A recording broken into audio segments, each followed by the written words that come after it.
Hello అండి, నమస్తే. ఇప్పుడు మాట్లాడే టాపిక్ వచ్చేసి హిందూ మతం గురించి అనునిత్యం మాట్లాడే RSS and RSS chief Mohan Bhagwat కుంభమేళాలో కనీసం ఎక్కడ దరిదాపుల్లో కూడా కానీనో మునిగి గంగానదిలో స్నానం చేసి హిందూ మతం యొక్క ఆచారాన్నో ధర్మాన్నో లేకపోతే హిందూ మతం యొక్క సాంప్రదాయాన్ని గౌరవించినట్లయితే ఎక్కడ కనపడట్లేదు.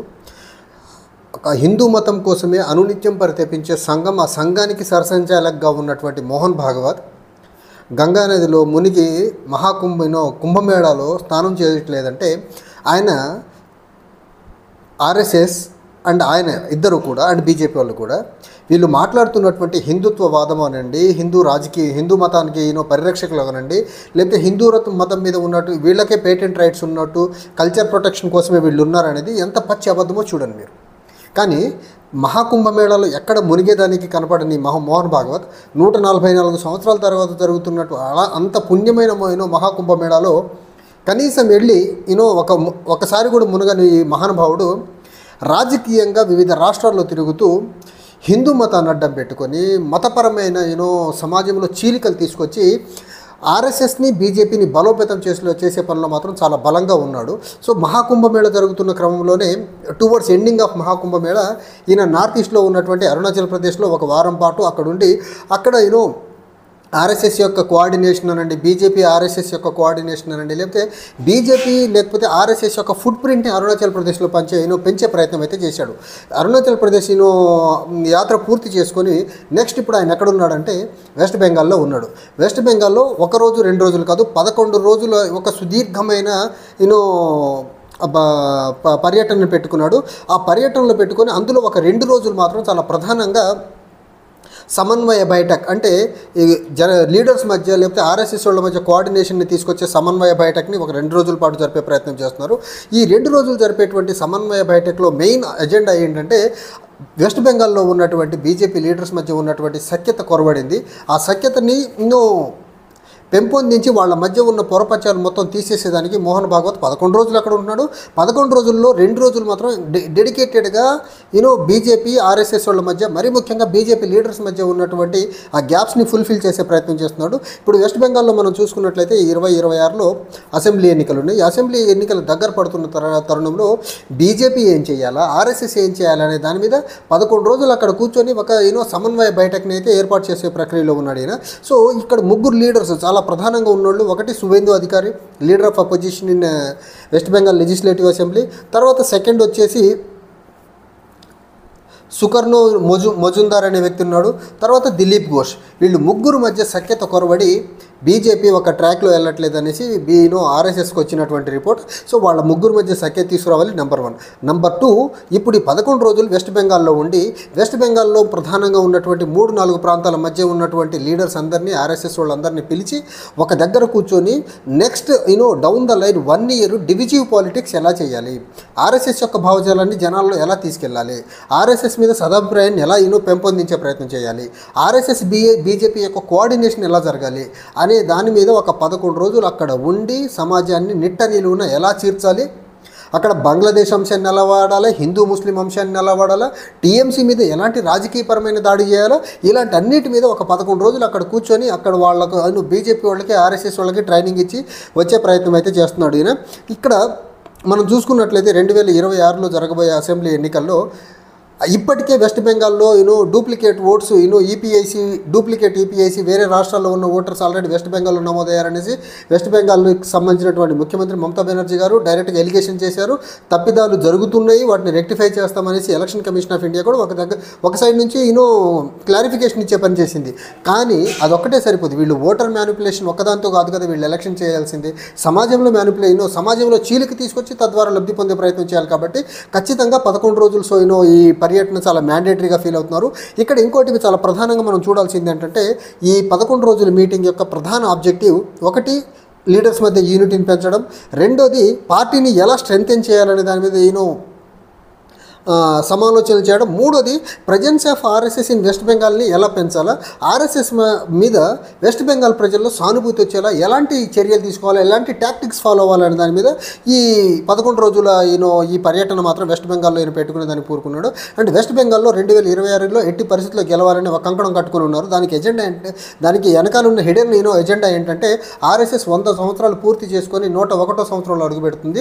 ఆ 101వ సంవత్సరంలో అడుగు పెడుతున్నప్పుడు వెస్ట్ బెంగాల్ అనే రాష్ట్రాన్ని బీజేపీ ఆర్ఎస్ఎస్కి గిఫ్ట్గా తీసుకోవాలని అనుకుంటుంది. కాబట్టి ఖచ్చితంగా వెస్ట్ బెంగాల్లో ఎట్టి పరిస్థితిలో 2026లో గెలవాలి. 2026లో గెలవాలంటే ఆర్ఎస్ఎస్ మీద సాఫ్ట్ కార్నర్ ఉండాలి, బీజేపీ లీడర్స్ మధ్య కోఆర్డినేషన్ ఉండాలి, అండ్ బీజేపీ యొక్క పొలిటికల్గా ప్రామినెన్స్ని పెంచే ప్రయత్నాలు ఇక్కడ నుంచి కంటిన్యూస్గా చేయాలని అనే ఒక రూట్ మ్యాప్ని సిద్ధం చేసేదానికి సమన్వయ బయటక్ని అక్కడ పెట్టే ప్రయత్నం చేశారు. ఇందాక నేను బిగినింగ్లో చెప్పినప్పుడు జనరల్గా ఈ ఆర్ఎస్ఎస్లో సమన్వయ బయటక్ అనేది జనరల్గా ఉండదు, కానీ ఎక్స్క్లూజివ్గా వెస్ట్ బెంగాల్ ఎలక్షన్ దృష్టిలో పెట్టుకొని స్టార్ట్ చేసిన మీటింగ్ ఇది. ఇలాంటి మీటింగే ఈ సమన్వయ బయటక్ లాంటి మీటింగే, లేకపోతే ఇలా 11 రోజులు కాకుండా అంతకుముందు 2019 అసెంబ్లీ ఎన్నికలకు ముందు వెస్ట్ బెంగాల్లో మోహన్ భాగవత్ ఇలాంటి టూర్ పెట్టుకున్నారు. కాబట్టి అప్పుడు 1 వీక్ ఉన్నారు. అప్పుడు కూడా చూసాము, అప్పటి వరకు వెస్ట్ బెంగాల్లో కనీసం ఒక 10-15 ఎమ్మెల్యేలు లేని రాష్ట్రంలో ఒక టఫ్ ఫైట్ ఇచ్చే పార్టీగా ఎమర్జ్ అయ్యి దగ్గరగా లెఫ్ట్ పార్టీని తుడిచిపెట్టేసేసి కాంగ్రెస్ ప్రజెన్స్ లేకుండా చేసి మెయిన్ టీఎంసీకి మెయిన్ అపోనెంట్ పార్టీగా అక్కడ బీజేపీ ఎమర్జ్ అయ్యే దాంట్లో ఆర్ఎస్ఎస్ పాత్ర చాలా ప్రధానంగా ఉంది.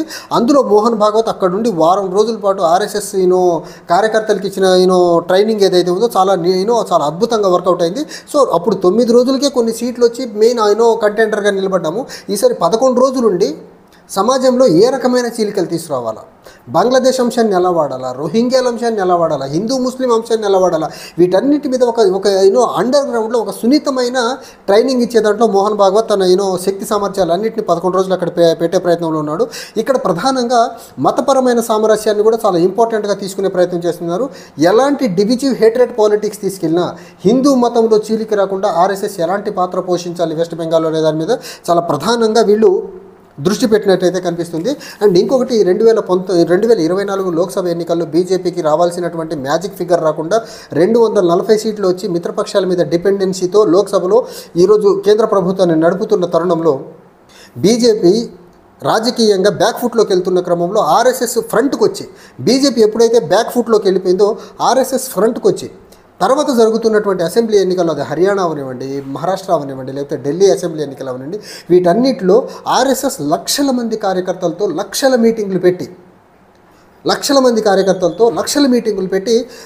ఓటర్ యొక్క బ్రెయిన్ వాష్ని మతపరంగా, కులం పరంగా, లేకపోతే అపోజిషన్ పార్టీల మీద లేనిపోని అభండాలు వేసి ఒక అద్భుతమైన సక్సెస్ని 3 రాష్ట్రాల్లో చూడగలిగింది. హర్యానాలో అయితే ఎట్టి పరిస్థితుల్లో బీజేపీ పవర్లోకి రాదని అన్ని ఎగ్జిట్ పోల్స్ చెప్పాయి.